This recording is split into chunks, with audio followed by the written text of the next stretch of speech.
possibilidade.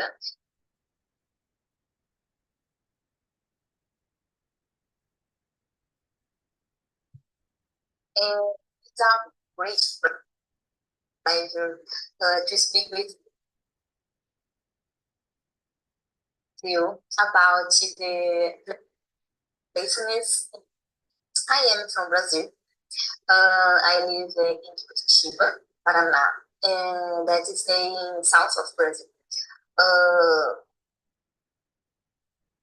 I am a science and technology teacher in elementary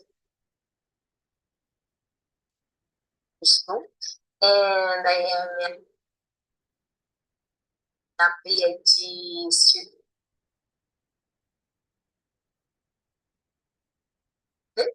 about science education.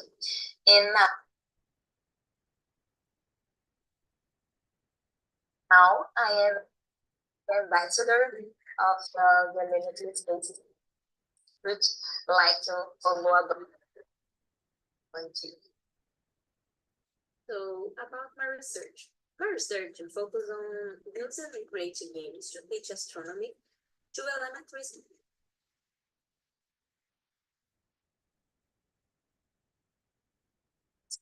students.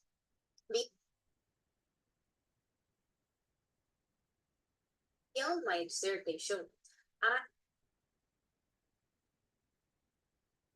I also produce a game creation wide to help teachers develop their own games based on specific content needs. In addition to the guide, I created the game Exploring Space, which support me in writing the guide and teach another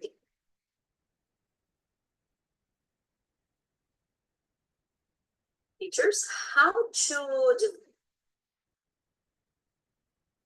development develop concepts through this research. So about my research. My research focuses on using and creating games. What is a game? I have two authors that is my references. One of that is easy, that he says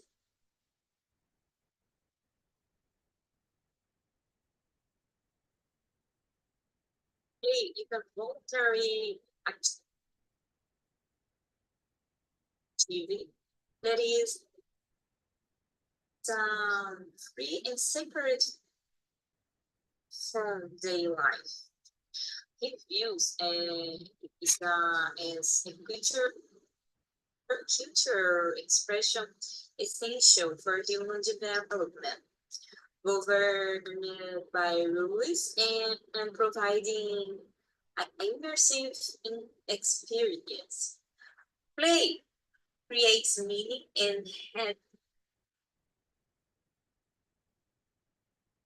intrinsic value beyond just fun.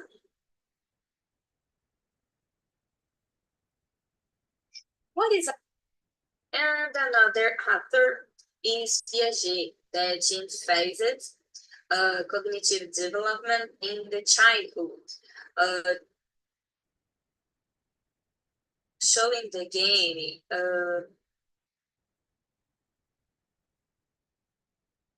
games play a key role in learning by helping children connect new information to what they already.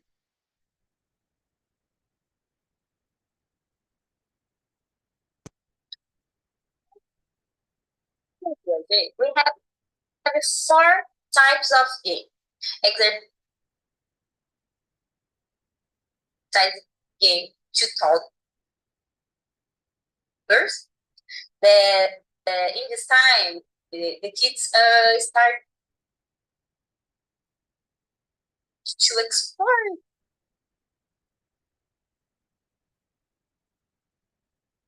the object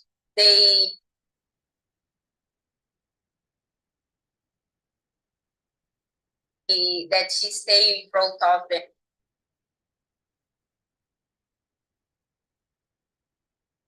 So they don't know what does this mean. So they test the thing. For that they put in the mouths. They threw out to the ground. The thing is to test to see what happened. After that, uh, the children, how they know, as they know what is the object, they started to represent it like a theater. They do imitation. So about that, they children loves to play imitation. The school imitation your fun, your math.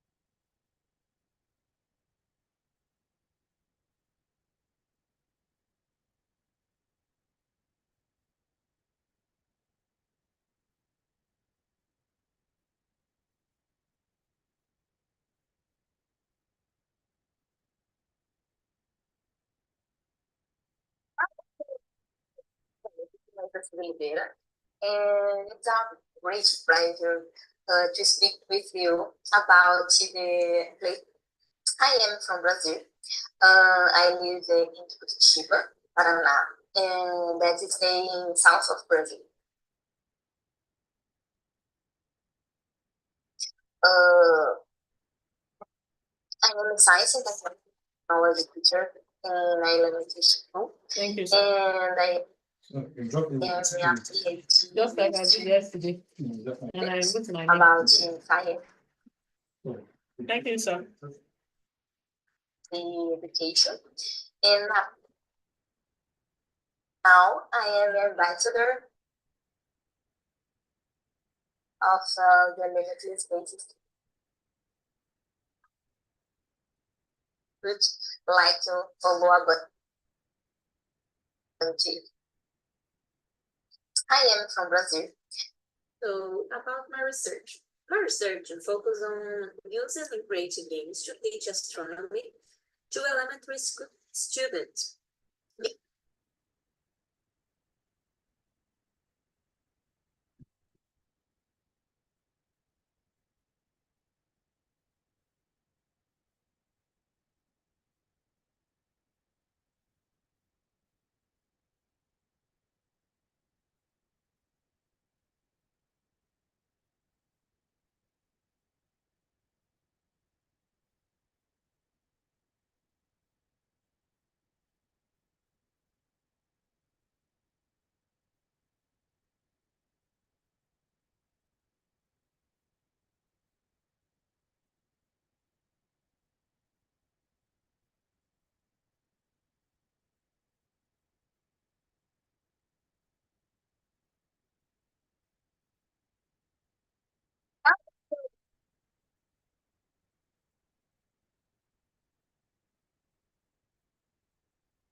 From Brazil.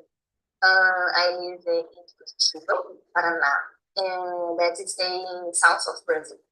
I am a science and technology teacher in elementary school, and I am a PhD student about science education.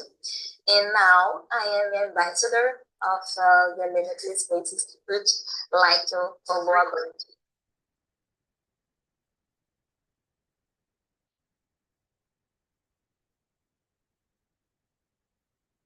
What is a game? I have two authors.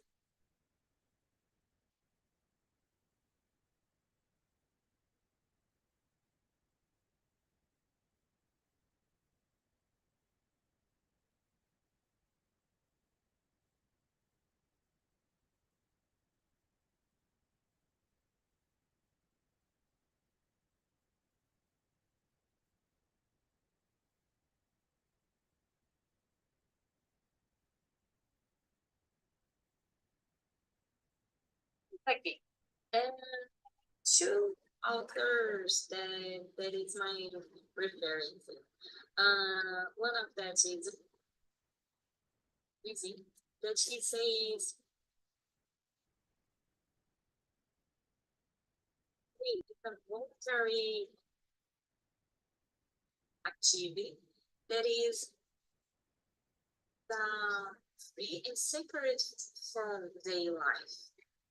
It views it as a future expression essential for human development, governed by rules and providing a immersive experience.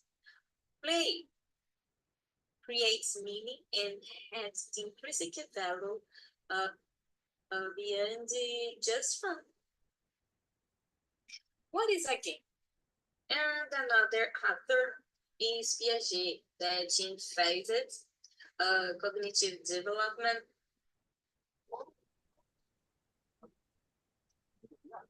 in the According to Piaget,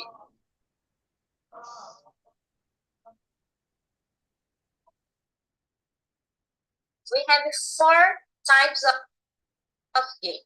Exercise game to toddlers. In this time, the kids start to explore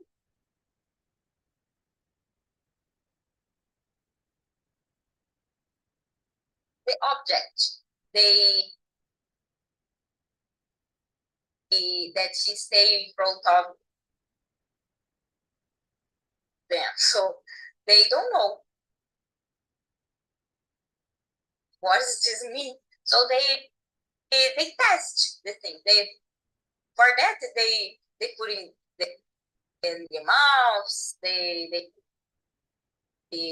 threw out the ground. The things to test to just see what happened. After that, uh, the children, how they know, as they know what is the object, they start to represent this like a theater. They do imitation. So about that, because about that, the children loves to play imitation the school, imitation your father, your mother, and another careers, and another person they know. So this is a symbol games.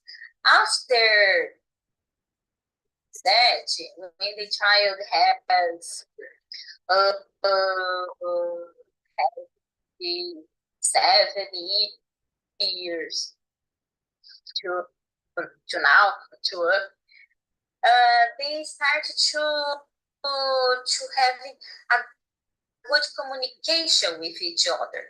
So they started to understand the rules of the life. So they put the rules in your play, and they we started to represent something, making strategy to win the game, to do a good dynamic in your play. So the rules is very important to give it limits to your play. And we have another type of game that Piaget calls construction game. Construction game, it's look like play with Lego, that the blocks we can building something, and so we can represent something, building that and play. This is very present in the STEAM education, because we need to build something, to do something. According to Piaget, we have 4 types of game. Exercise game. I have two ways to work with playfulness. I work in a game-based learning.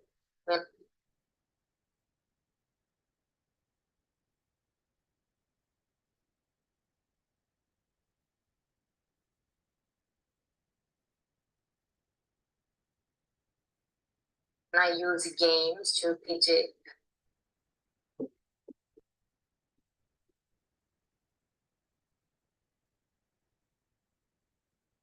some concepts.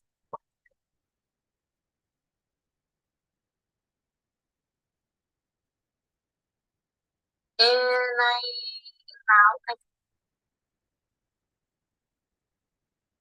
learn how to use this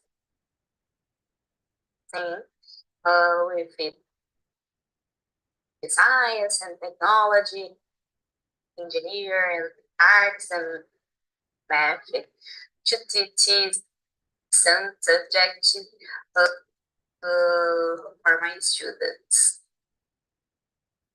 So first, let's talk about the board game. How to implement games in the classroom. So we can use the games working with existing games. We can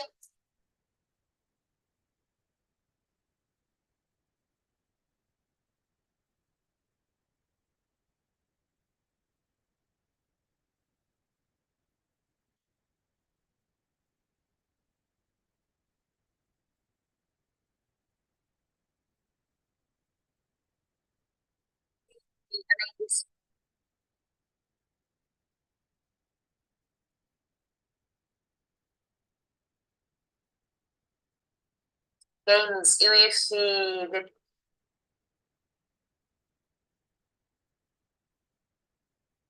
team of our class. We can create a game from beginning, and we can put the student to creating their own games. About working with the existing games, I need to explain that nowadays we have many options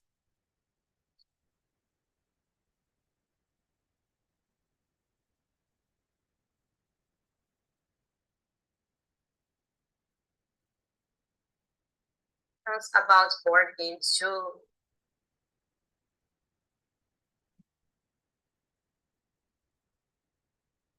To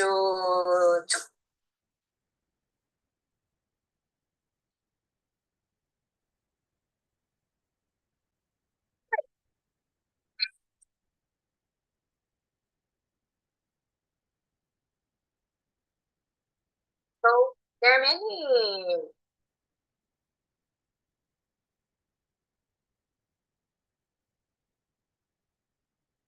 games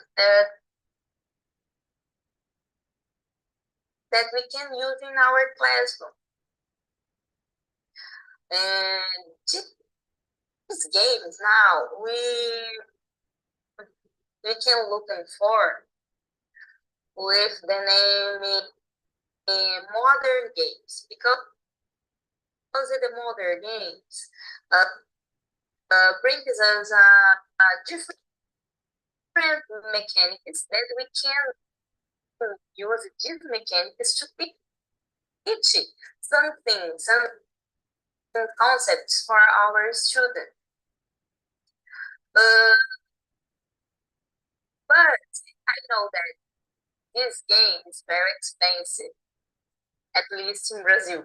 So, uh, so it's difficult to teacher buy this kind of things to use in this school, or we can ask it to department to buy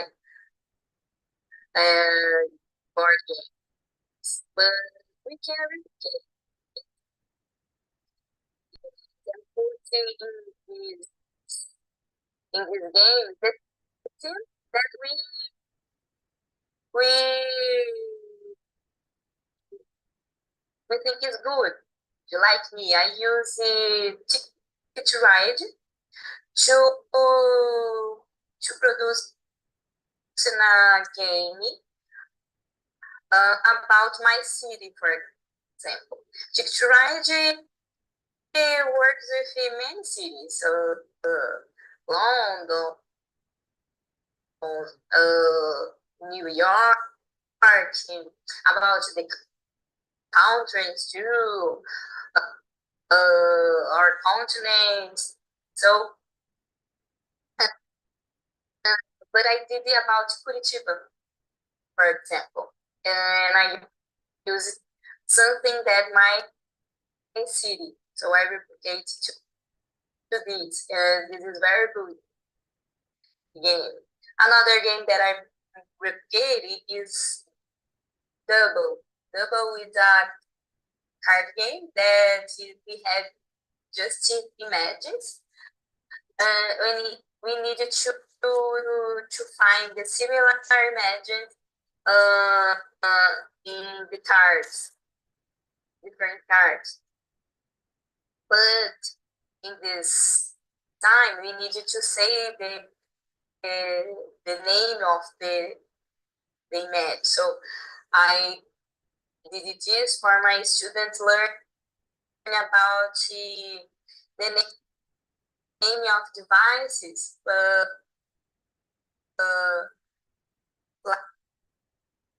like rockets and satellites and other things, and names of planets. So this is a good research to work with them. About working with the existing games, I need to explain that creating a game from the beginning. This option, we can customize it.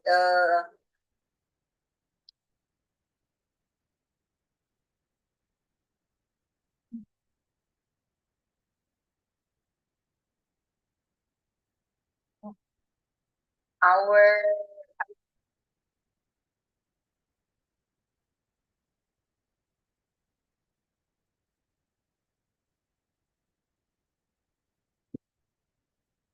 and we can do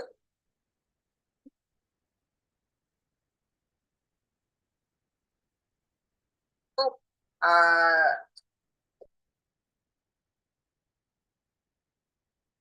the game for our students, for our audience.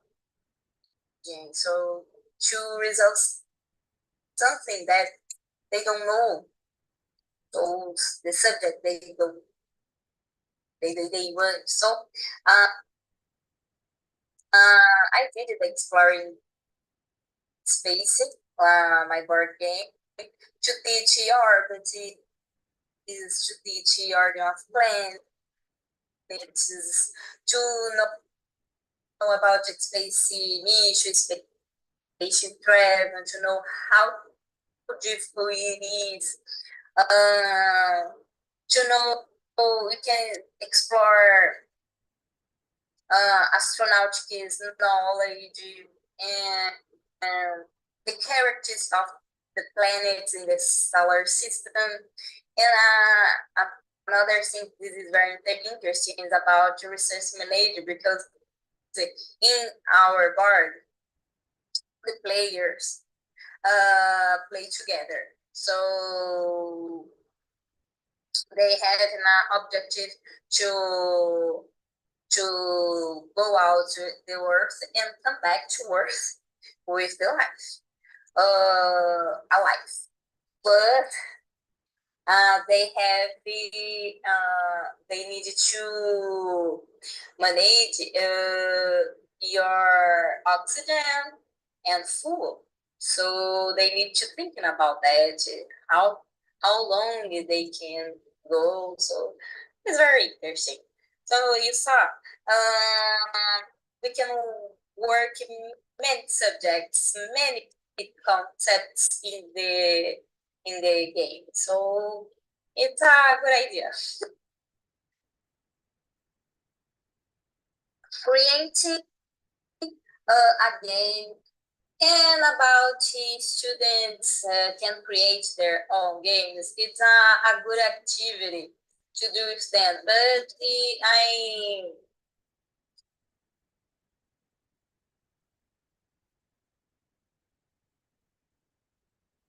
I suggested that we need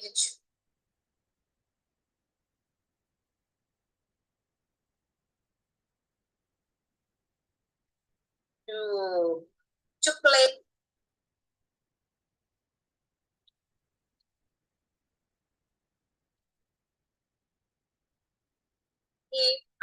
another game is for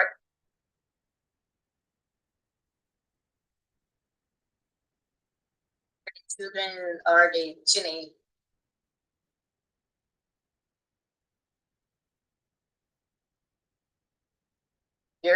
Charlie students.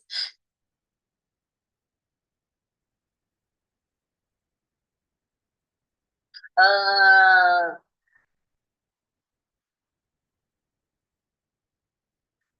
no.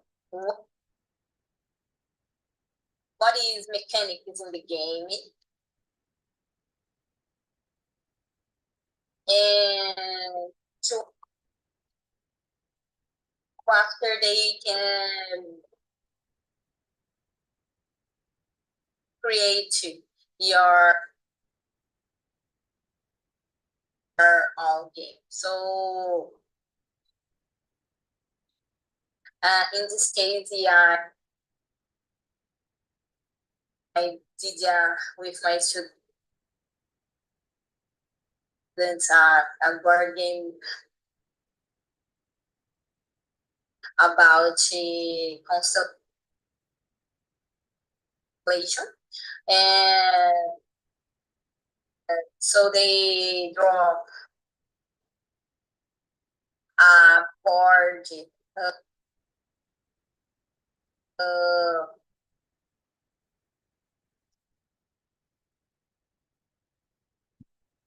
simulating the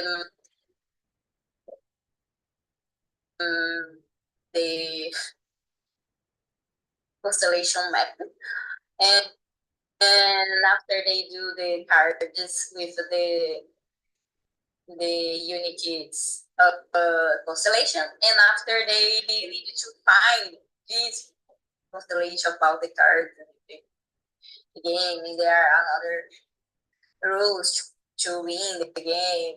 So after they produce this together, they thinking about, they do a research to build this game, to learn about constellation. So they after that they show about for your another students, and it was a good activity that they learn a lot. So when the students create the game,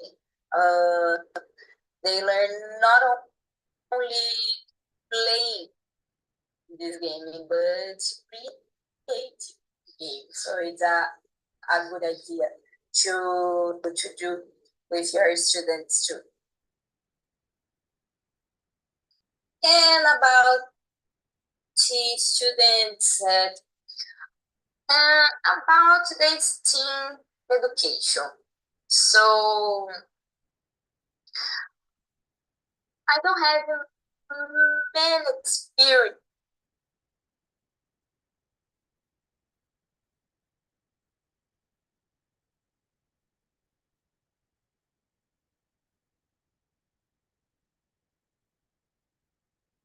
about the STEAM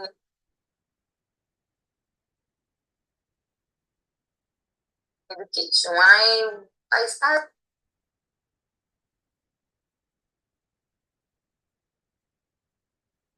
to work uh,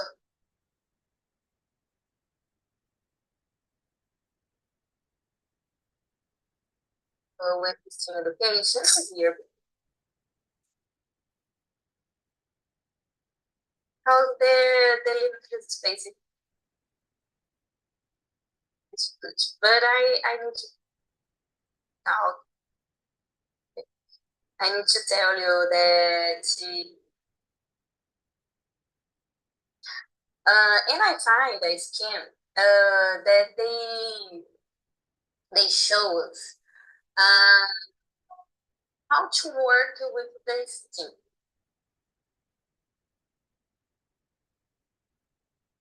So at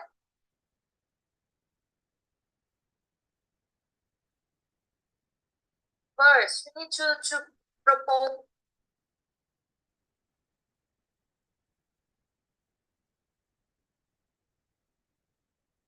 a problem,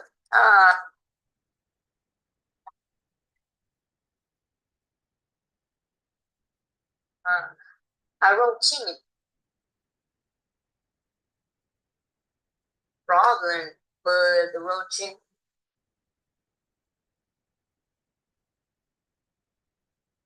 about our routine or another professional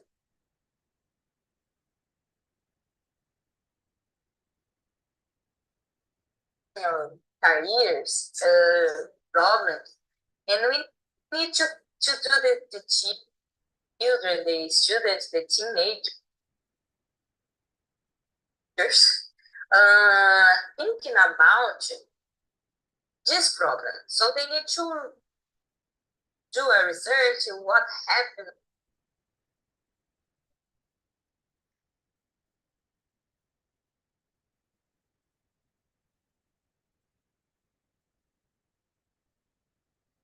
why this is a problem, how to solve this problem, and after they needed to try it, we give to some research. It depends the school what research we have, but we can give you some research for them. And, and after they need to try if this is working or not, and so if not, you need to fix it. And after, it's good to share with another groups what they did. Working the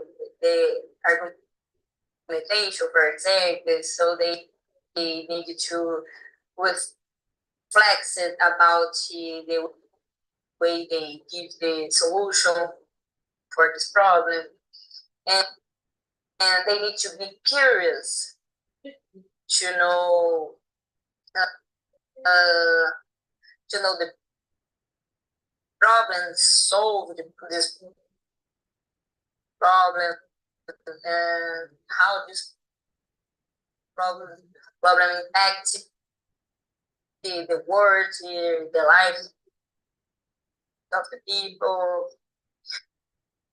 So this is a good way to thinking about the STEM.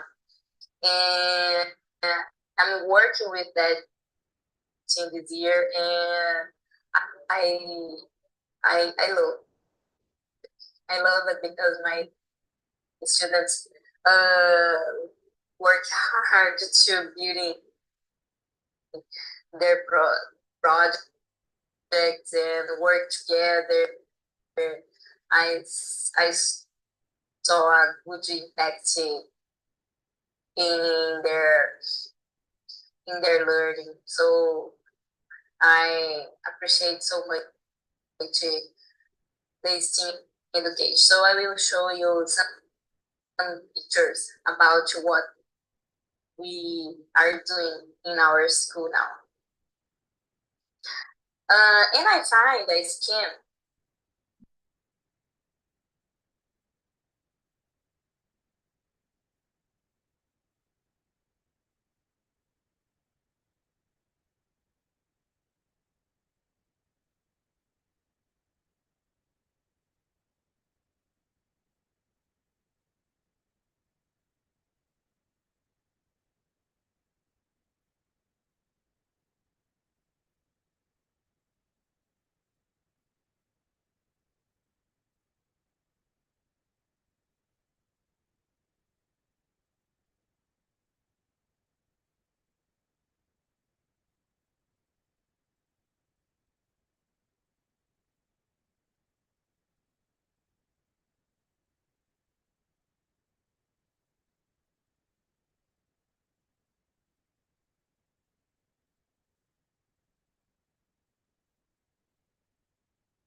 believe that the pure playfulness is in teaching astronomy.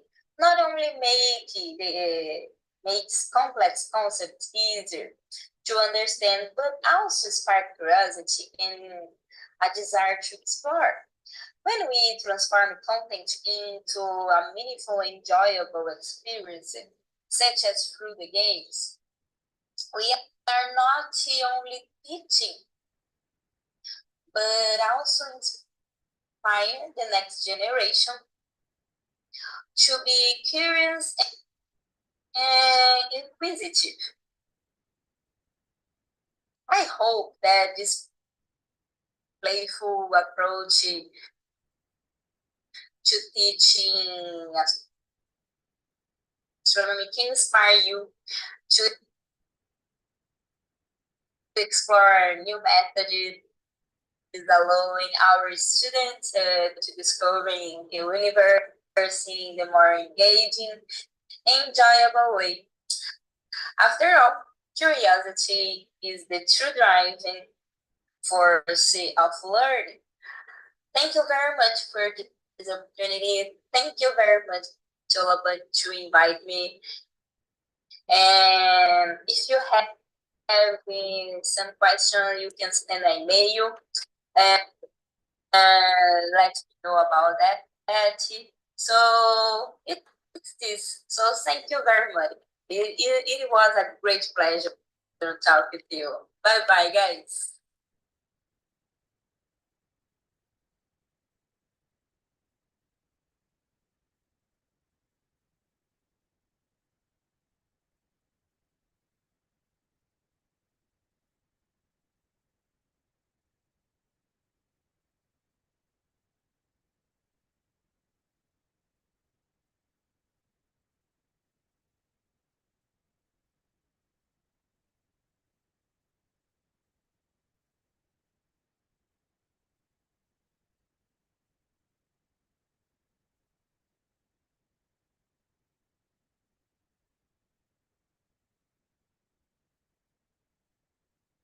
So yeah,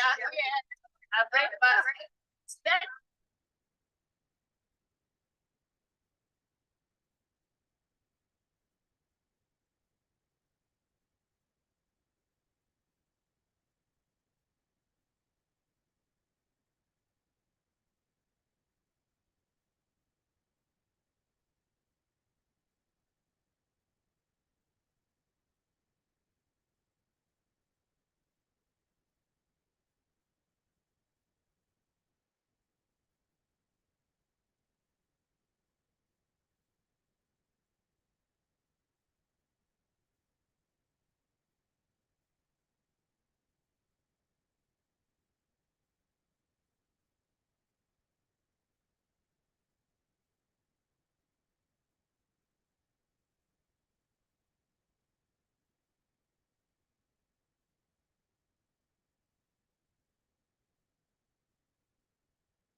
My name is Vicky Hines, and I'm the Executive Director of the Fundamental Space Institute, which is a nonprofit based out of Houston, Texas. And I'm excited to be here today to talk about STEAM lesson plans that we can do in the classroom tied to space exploration. Share.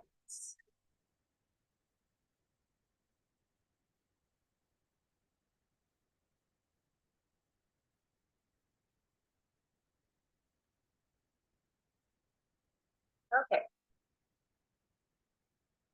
So my background, I have over 20 years experience in education. 15 of those years have been in formal education in the classroom, from 8-year-olds up to 15-year-olds.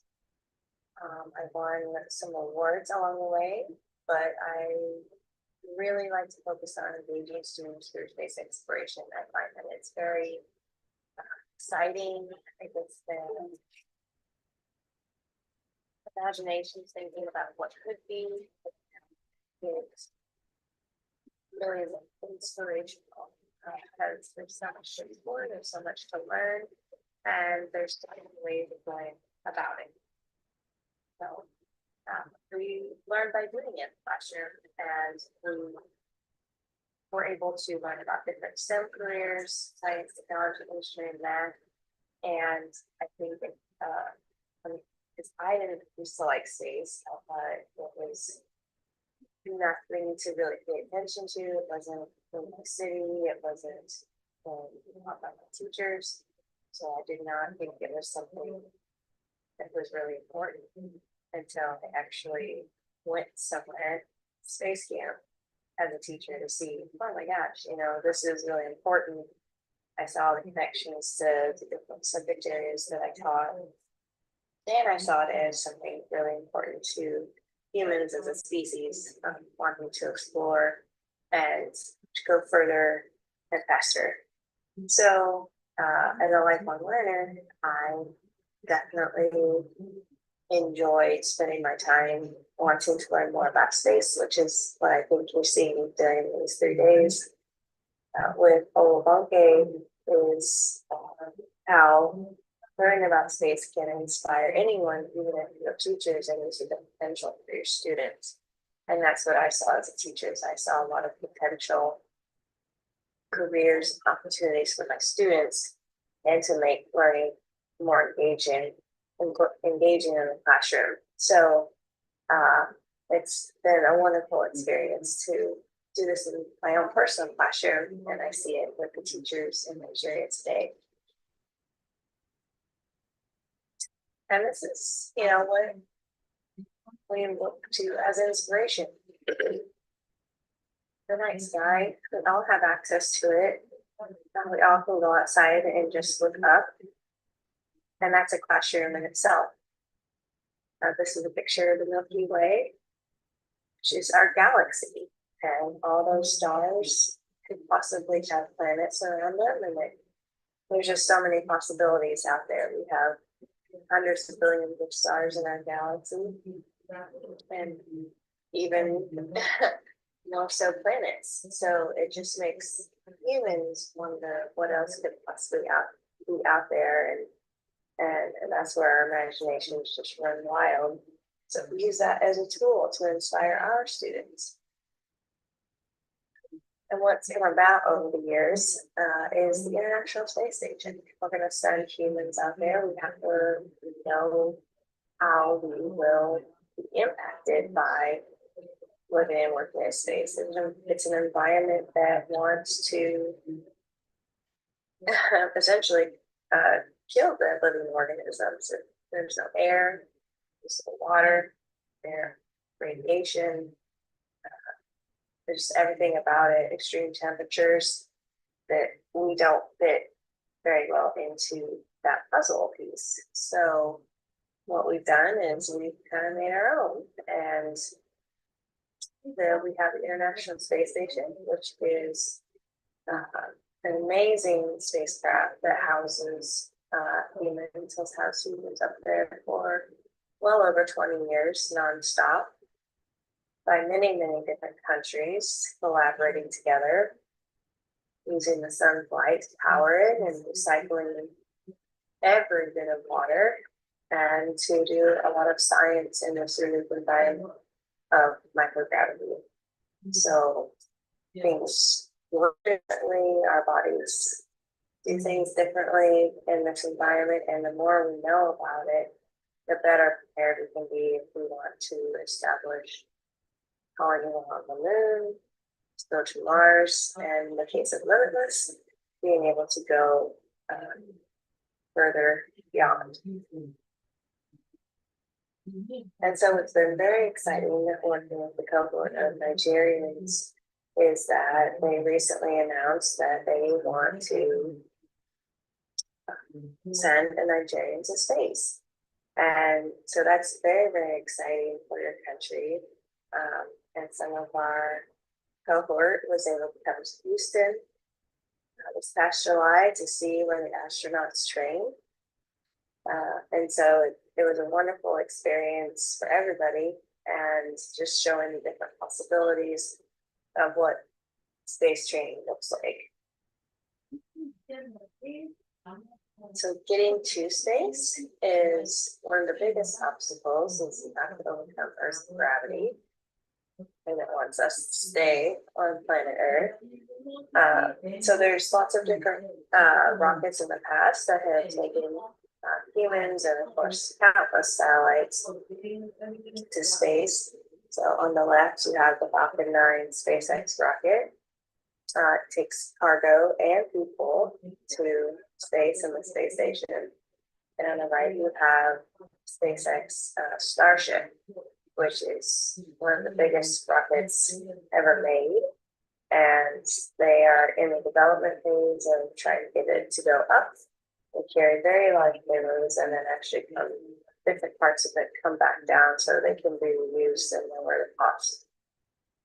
So I think it has 33 engines, which is just absolutely amazing. This is what's, I think, the next phase in space exploration. But of course, like in, I think, student or adult, rockets are very exciting. Of course, you always have the unknown explosion, which you hope doesn't happen for many reasons, but also just the power, the thrust that has to come out in order to lift the amount of mass is absolutely incredible. So they're feats of engineering. And this is where you can take this simple concept that is very captivating for students and turn it into a lesson. Action and reaction is a simple concept that students learn about from a very young age. And it's always, I mean, it affects every single part of every single day. For us, the action and reaction, whether something standing on the table, or if I push against a wall, the reaction. So in this case, the action is light as light as candle, and you have the thrust coming out of the engine pushes down, and the reaction, of course, is that the rocket goes up. So this is Newton's third law. So it states that reaction goes equal opposite reaction. So this is a very simple activity that you can do with your students, and we're actually in Brazil right now with our cohort, so we have actually been doing this activity this week. Very simple materials. If you have a pencil, paper, tape, scissors.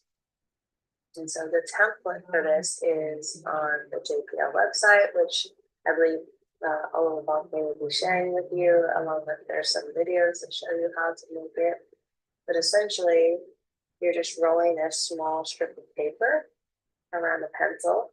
If you don't have a pencil or a straw, you can just make your own tube of paper and then wrap a larger piece of paper around it to form the body of your rocket. You want to make sure it's not too tight. If it's too tight around your straw, then when you blow into it, you have that action, the reaction won't happen, or won't happen very well. And then what you can do with your students is give them a challenge.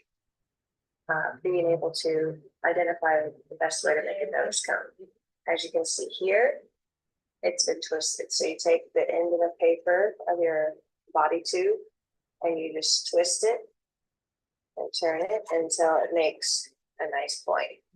The trick is this one though, is making sure no air escapes when you blow into the straw. Or you could do more of a blunt end where you just fold the paper over, possibly put a piece of tape on the end of it to seal it up to make sure air does not escape.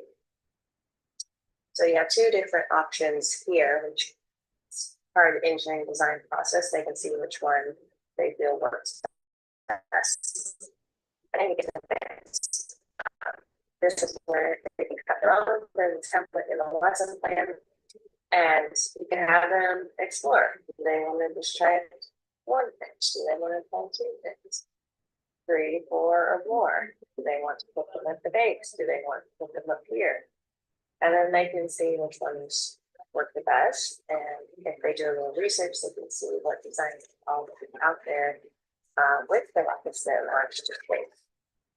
And then once you're ready, or the students are ready, put your rocket on your straw, take a deep breath, and count down 3, 2, 1, and the action you blow into the straw.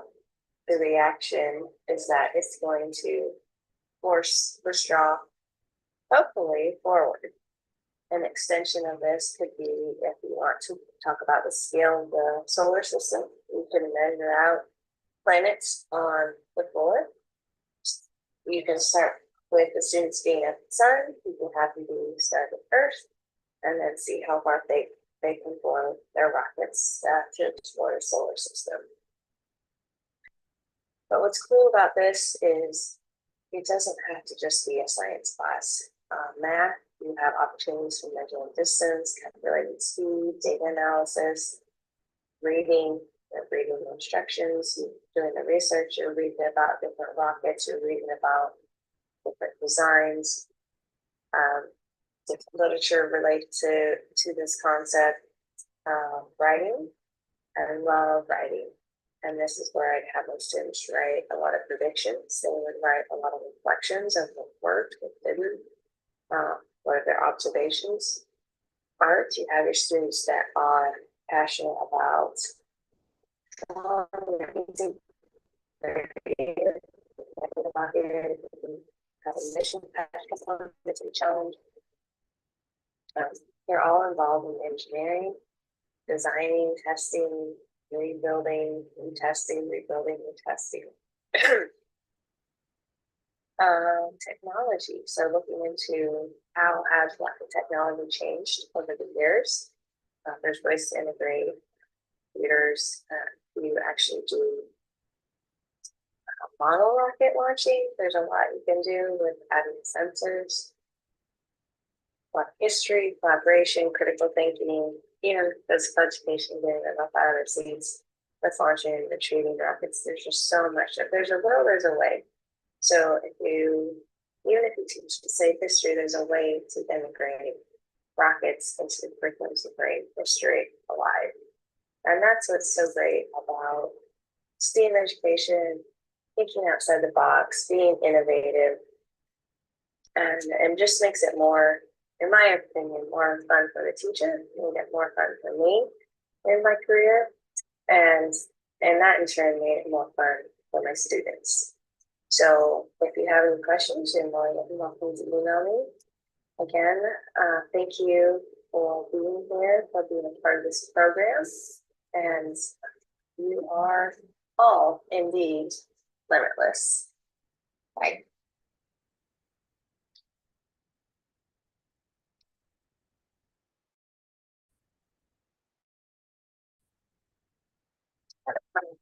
I'm the executive director of the Clinical Space Institute, which is a nonprofit based out of Houston, Texas.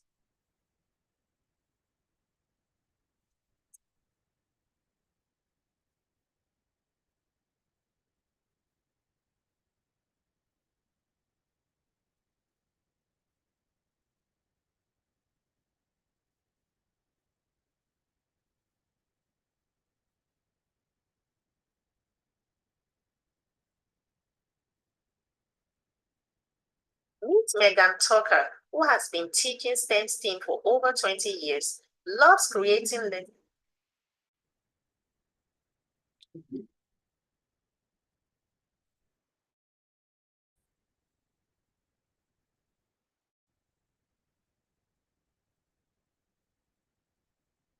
Meet Alvaro couples, an experienced bilingual Mexican educator with over 20.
facilitators of learning, custodians of our next generation of innovative thinkers, problem solvers, and creative thinkers.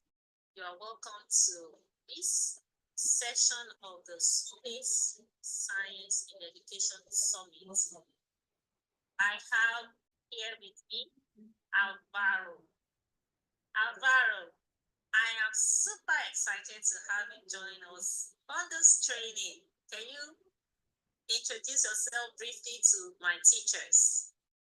Thank you. First of all, hi, good morning or afternoon. I'm not sure exactly what time you guys are having this lecture over there with you, but nice to meet you. My name is teacher Alvaro Mayoral Corpus. I'm a Mexican teacher from Mexicali, Baja California. I'm located below California, and I'm an English, science, history, geography, literature teacher, a multitask teacher. And I had the great privilege to be part of this amazing group of teachers, and I was able to meet Olawanke during our Houston trip. And I'm really excited to be part of this workshop, and I hope my story or my lessons or things that I've been working throughout this years can help you guys to within your classrooms, and I'm super excited to be here. Thank you. All right, so what do you have for us this day? Okay, really quick, it's just how I started or how everything started when I decided to go a bit more focused on STEM and science. So my lecture or my talk goes, so it's titled From Mexicali, which is where I'm from, to NASA, a Mexican's teacher's journey into space. So in this particular case, I'm reintroducing myself. I am Alvaro Mayoral Corpus. I'm an educational ambassador for NASA. I got that title in 2021. And second generation or cohort 2 in 2024. And I've been working with all these wonderful organizations such as Space Foundation, now with Limitless Space Institute, NASA, the International Space Station, and the logo that is located on the far right is that is a STEM channel that different teachers from my state, from Baja, we work with different topics and we create digital content for teachers and students regarding science, technology, and everything in between. And regarding my professional development, I've been certified by Oxford, by Cambridge, by the University of California, the Berkeley chapter. I'm a space station ambassador, educator. I've been working with the United Nations Office for Outer Space Affairs, and I've been a finalist with the Falling Walls event. In my country, it's provided or funded by the German embassy, and I'm a proud space camp teacher. I was part of the last generation of teachers in 2018, and that's the one that I got my start from regarding this wonderful world of STEM and science, and that's how it all started. In my case, as a teacher, this will be my 22nd year as a teacher. I started a little bit young when I was 17. And this has been a wonderful experience because I've been working with fourth graders to sixth graders in elementary school. I've been working with middle school kids, high school kids, and also college and university. So I've had this experience of working with different students along the way. And also as a teacher, I had the chance to work on different environments or with different groups. I worked with science fairs. I worked with different class activities with adults. That at some point, in my very personal opinion, those are the probably the ones that you can kind of tap a bit the most because they already have all their conduct and their process. So it's a little bit different than dealing with kids, but it's very enriching as an experience because we're both able to learn from ourselves since we see each other as people. And also I have the chance to work on this particular Zoom call when we had the COVID-19 situation. So I think that as a teacher, we have experienced different things, or we have worked on different things in order to make the most out of our classes. But most importantly, I always try to connect with my students in order to make my classes a safe space or a space where they are able to feel themselves and work on the happiest one that they can be in order for them to learn properly. But most importantly, to build that sense of community within my classes. And going back to our first point, I started my journey in 2017. A teacher from my middle school told me about the program, and I was quite uncertain at first because I was not sure if I was going to be able to make it due to the fact that my major is an English major or a language major. And she said, you know what? I haven't heard nothing about it. At least no one has gotten a no per se, unless you don't make the cut once they select the teachers. So I sent my application. I did a couple of rounds through some calls, and I did multiple interviews. And then at the end, I had the chance to become a space camp educator in 2018. We had different experiences over there, but I took like the three that I liked the most from that particular camp, which was the water landing practice. They took us on this little capsule that you see here, and we had different roles that we had to play. And they threw the capsule to a artificial lake, and you had to work with your team and check your card to see what role we're playing. And we would have to fill that role in the same.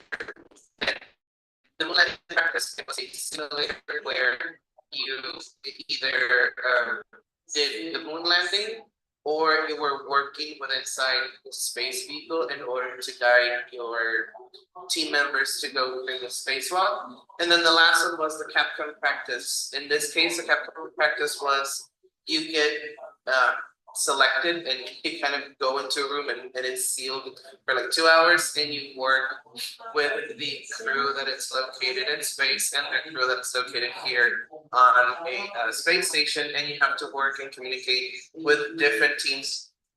That's why there's a line of people where each and every one of us has a specific task to work on. And it was a really amazing experience because I never had an idea of how everything worked. So Space Camp in 2018 gave me like a very good perception of how, in general terms, astronauts were trained, and also everything that happens like behind the scenes. Also, and during that time, I was able to meet other teachers from my country, from Mexico. That is the picture that is located on the left. We were just 10 teachers from my whole country that qualified for Space Camp in 2018. And then the picture that is located here on my right is just 4 teachers. But what was pretty awesome about that picture was the fact that we didn't know each other and we were all from the same city. I am from Mexicali, which is where I'm from, and we didn't know each other because when we got selected, they usually split you into 2 groups, Group A and Group B. I was in Group A and they were in Group B. That's why I had never had the chance to meet them or the rest of the teachers from Mexico because they were all in Group B. I was in Group A, so we met until day number 3 or 4 when we had to take the group pictures. So it was really cool to see other teachers that we shared that experience. And then it was really cool to have other 3 teachers from your city to be part of this experience as well. And once I started working with that, I remember that I asked one of the teachers from my group, he was from Germany. He said, I asked him, well, now that I have done this, I would like to prep myself more or work more within the field of science. What can I do, or what would you recommend me to do? And he said, you know what, in order for you to either qualify or go to different contests or lectures or workshops, my humble opinion is just prep yourself up and go to different events in order for people to kind of track you down or see what you're doing, and you will not have a lot of restrictions whenever you apply to a program or to a scholarship.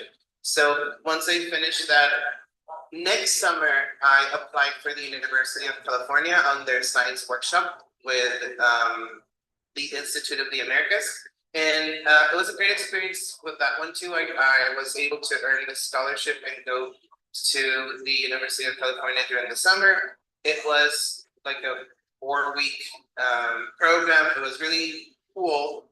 They were mostly based on chemistry and marine biology, which it's probably the area that I will tend to lean the most regarding biology. But it was a great experience. That program is designed for teachers within California and Baja California, the Baja section states. So that was a really rich experience to have too, and work with American teachers and Mexican teachers as well. Then COVID happened, and you will ask yourselves, what does a sane and normal regular teacher would do when this happens? You sign up for a workshop. So even though we're not able to leave the house or to go to a certain place or places, one of my former team members or space camp team member told me, you know what,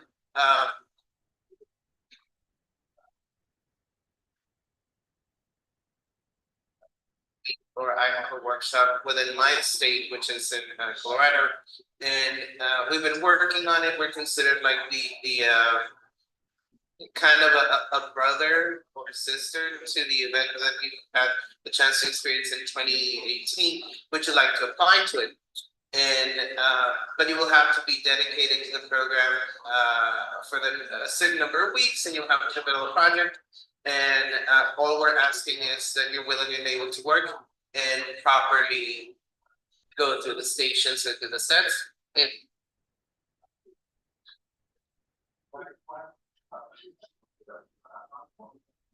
with that scholarship, I worked with a teacher from Australia that life works in mysterious ways, and now we are LSI cohorts. She's in cohort 1 and I'm in cohort 2. So it was a great experience to have. I mean, it was tough because there were a lot of weeks to work on the project, and we had a lot of information to kind of chime in and process. But eventually, what we decided to work on was in a habit structure that was going to orbit around Mars in order to collect data and information and keep track of the environment and check where, when, and where would be suitable to send a like an investigation vehicle or a resource vehicle to check the surface and check the environment within Mars. And that was the example of what we did as a final project. And we had a capital structure, and we had some sort of a brief and mission statements on how we're going to work on it. And that was our project for the 2020 event. And once I finished that, they told me that if I was interested in working or collaborating with another event, and it was an individual event, but it will require a project. So I said yes. I mean, I was already tired of the previous one, but I was already on a roll. So they told me about this new activity, and I did all the paperwork. I did my interviews, and I displayed and presented my project through Zoom, through a Zoom call. And eventually, at the end, I was selected as teacher liaison ambassador on 2021. I was the second Mexican teacher to get this distinction. And once I started working with them, it kind of opened a new perspective, but also importantly, it opened new doors for me to start working on. And it gave me a platform in which I was able to work with different teachers, work with different projects, not just in my community, but also from different countries or different states within my country. And I was able to experience this once I did the Space Exploration Educators Conference in Houston 2022. I was able to work on a presentation regarding the activities that I was doing with my students. In this case, we decided to work with the Postcards to Space program on 2022, and I had the chance to show and display what we were doing and the process of how I introduced them to space education per se. And we decided to do different postcards and different posters that eventually at some point we were going to send them or we were going to be delivered to the International Space Station. So that project had a really good reception from the other teachers and the event itself. And at some point, I was really honored to be invited to my consulate offices of my country in Houston, and I had the chance to work with different teachers from the Houston area that they were either Mexican or Latin descent, and it was really enriching to have that experience of how they saw you as a motivation or inspiration to continue working or pursuing teaching as a major or as a career defining moment. So I was extremely happy and honored to be invited to my consulate offices and have that lecture and workshop with different Latin and Mexican teachers residing in Houston. And once that happened, I went next year and I worked with wonderful educators from across the US and many different countries. I worked with the projects that I was working within my community. And then in 2024, I had this amazing honor, and I was really excited to get the news that I was part of the Limited Space Institute cohort number 2. And this is the class of 2024. There's 6 teachers. Antonio, which you'll have during this event too. He's from Brazil. Hannah Cohen, Mark Wesley, Melissa Bell, Beth Brecken, and yours truly. And I was really excited and I cried and I was extremely happy about having this opportunity and the chance to work with each and every one of them. But most importantly, I was able to experience and get to know the other teachers as well, because we had a group from Brazil and then the group from Nigeria, which I had the chance to meet you in Houston. And it was really enriching to have this experience of going to different facilities, having different astronauts and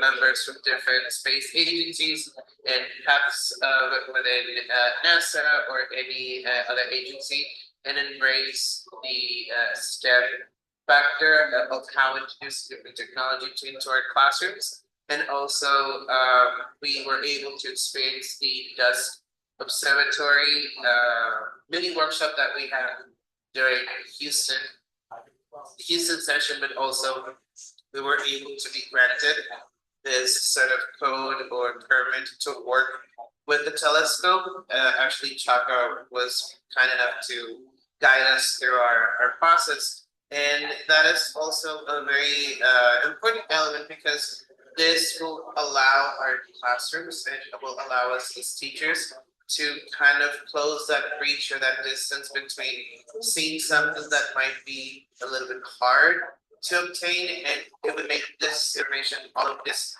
sort of elements that we're working as a team together with our students, this will encourage them to pursue either a career in science or allowing them to dream big. And if they didn't have it in their radar, then they can now see it as an option and something that they can obtain and work on.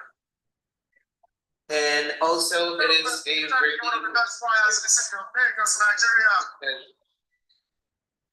you get to know different teachers from different countries and different paths of life.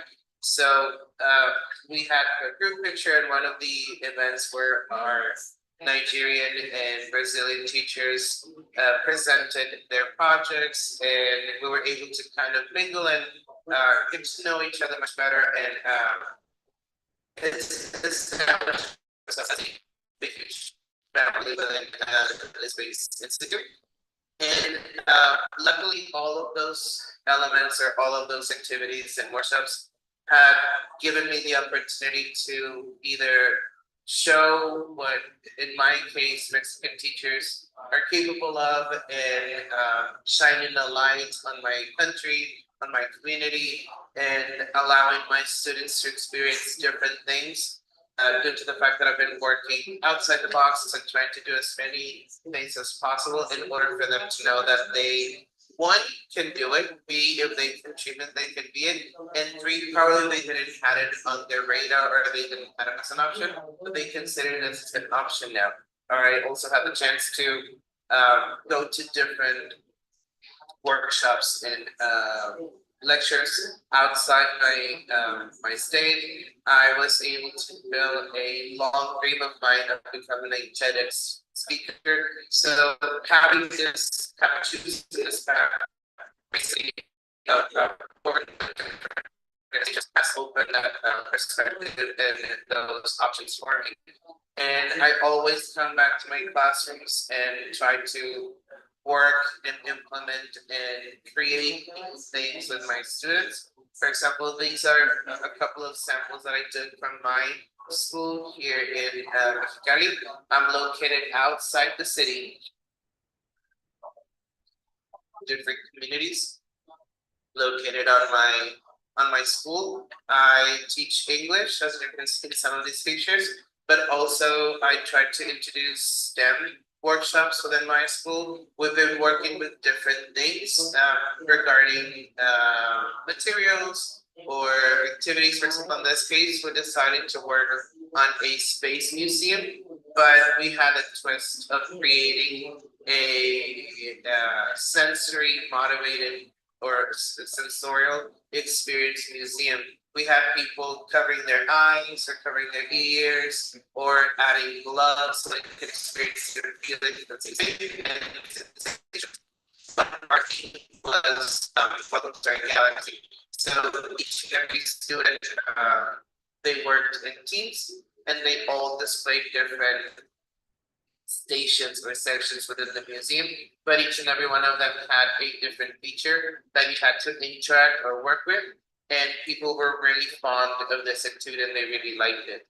And that's why whenever I have the chance to do this type of meetings, I mentioned that that's my spark. Working with different students, working with different teachers, getting to know different countries and different ways of approaching something that we all do, which is something that I've gathered from all the different activities and all the different experiences have been that we all do care and we're all very committed to our students and also to give back to our community of all the things that they're able to experience. So all of this is for them. It's for them to understand that they have many options as possible for them to go and explore, and also kind of reassess my position as an educator and the link or the connection that we share or that we have with our students, but also with every teacher and every student that we get to meet along the way. And this is the picture that started it all. This was my Space Camp class of 2018 picture. So for me, it was a really enriching experience, and that was the one that kind of gave me that spark or gave me that signal that what I was doing, that was the correct path, or that's the way to go, and I just should go and pursue and prepare myself in order to invite more teachers and invite more kids into STEM and science, and allowing them to open their options and have probably something that they might consider impossible or not easy to reach, that they can be part of that goal too. And that's my mission ever since I decided to be a teacher in approximately 2003, 2004 when I started, and that has been my spark ever since. And this is a quote that one of our friends from Limitless Space Institute mentioned once, and it stuck with me, and it is so true. Students cannot be what they don't see. Sometimes it's not that they don't want to do it or they don't want uh, to experience it. It's just that they haven't had the chance to address it or assess it. And once you're able to give them that possibility or that chance, their possibilities and their gems are limitless and they have endless options to work on. But in order for them to aspire to something, they must be able to see it in order to achieve it. So it was great having this space or this moment with you guys through this Zoom call. If you guys have any questions, good job. And you guys can contact me either through Instagram, Facebook, or LinkedIn. And if there's anything else that I can help you with, or if you have any questions on different events or lessons that you would like to apply within your classroom or within your subject, I'm more than happy to help you guys out with that. And once again, thank you for this amazing space that you guys have given me and for the invitation itself. So thank you very much. Thank you, Alvaro. I appreciate you. So, two quick questions. Sure. I want to know, for the English teacher listening to you right now, what would you advise that English teacher to be able to implement these PACE signs in their classrooms? What are the practical steps they can take? Some of them don't have any background in science. What would you advise such persons? Well, as an English teacher, the advantage that you have is that once you have certain materials, or if you're able to have the information with you, you can implement it like however you want to do it, or you have the freedom to adapt it to either what you can check or see from your students. I think that the first thing that you should do is have an assessment of your students, as in check the level of the language that they are able to use. So once you get to know your students' level or their language skills per se, from there you can start building the activities. Usually, as an English teacher, the way that I started introducing science or STEM activities within my class, I started with space history, and then I went a bit into certain space missions, and then I added a mix of art within my class because I teach art history. So we started working on the space captions and also learning how everything works. So I think that you can start adding certain things regarding spaces, or you can start working on brief research cases, or you can introduce certain terms or vocabulary or activities and with a certain level, so your students can feel comfortable, and also the teacher at some point can feel comfortable working with it. And once you start identifying how they react to each of the activities, you can start kind of upgrading each of the activities or amping up the level. But remember that the first thing that I personally think that you have to kind of understand is, first, where do your students and you as a teacher are set as in the skills regarding language skills or English skills per se. And once you identify that, you can start adding the activities within different practices. You can do writing exercises, you can do reading exercises, you can work on conversations, or you can play certain audios, and you guys can work together as a team and start introducing all those elements to the English skills that you guys have to teach. And once you start understanding how everything works, it's going to be way better, or it's going to be more accessible the way that you introduce either new techniques or new activities, so the students can feel comfortable, and also they can feel safe in the way that they start working those skills within their English classes. Because if you give them something really hard at the beginning, they're gonna be kind of on the fence, or they're not gonna like it as much, because it's not, you're throwing two things. Space or science that probably it's not everyone's stronger point or strength, and also you have the language barriers. So first, assess your kids, as in identify or understand the level that they have, so you can search for activities or look for activities that it's based on what they know or what they can handle. And once you understand how their work process works or goes through, and how you can handle the feedback, because that's something that I always do with my kids. I always ask for feedback whenever we have a really big project or a quote unquote difficult project. I always have a feedback, and if necessary or if possible, leave a couple of classes within your work schedule to have it just as feedback workshop classes. Like, okay, guys, we've been working on this project.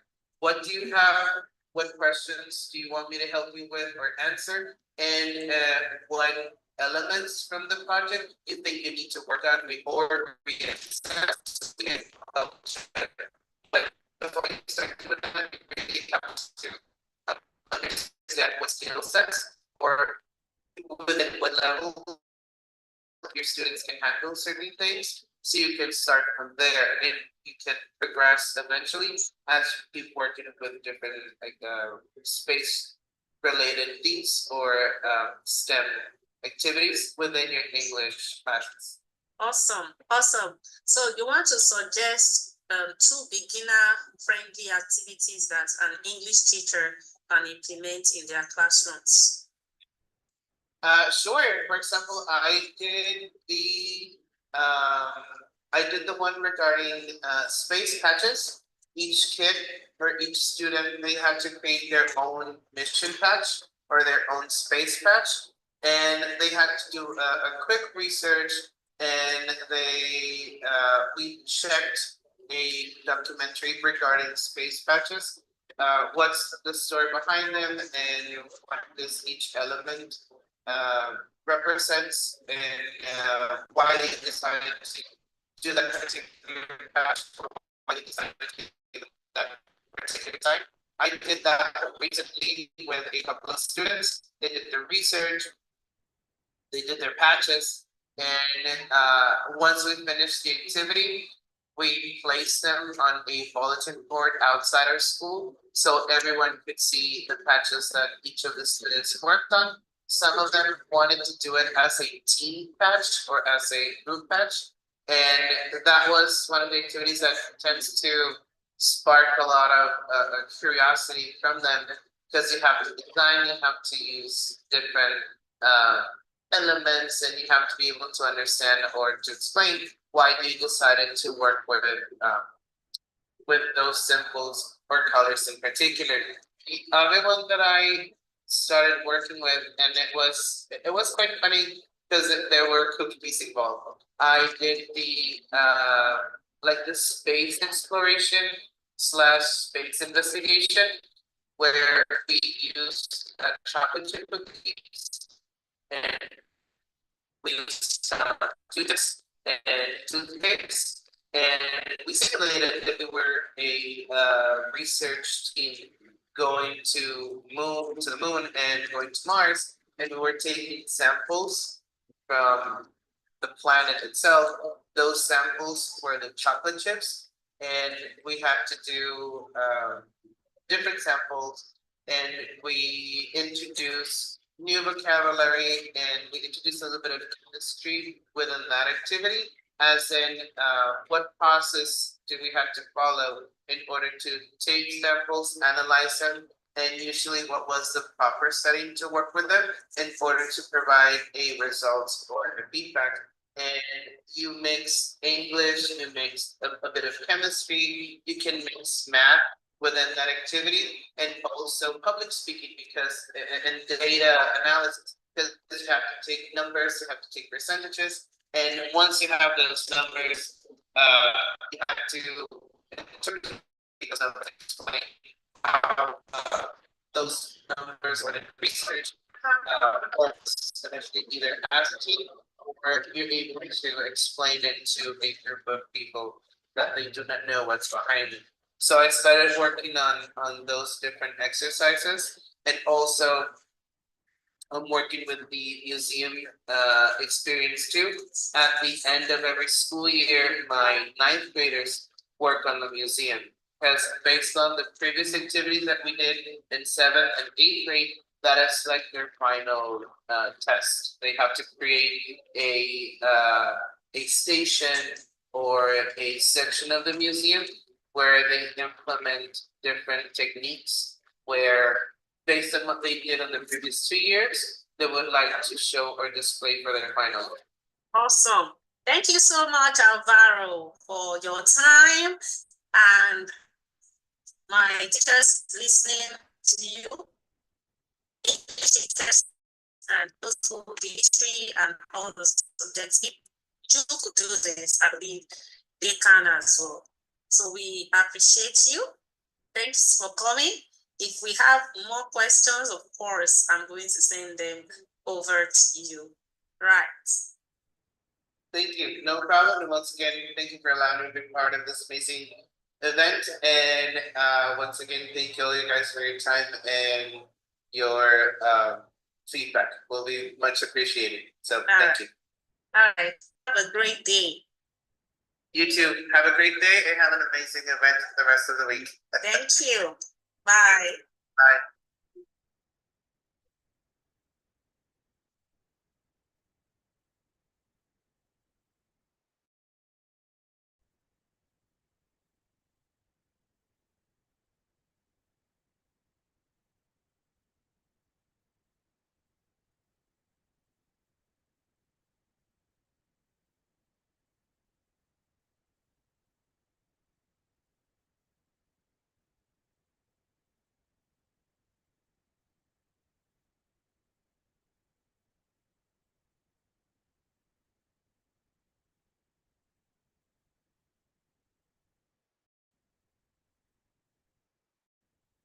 Distinguished teachers, I am Oluwabanke Adewusi, and I have here with me Diego, all the way from Brazil. Diego is a mathematics teacher, and today he's going to be sharing with us practical strategies that you, as a teacher of mathematics, can use to integrate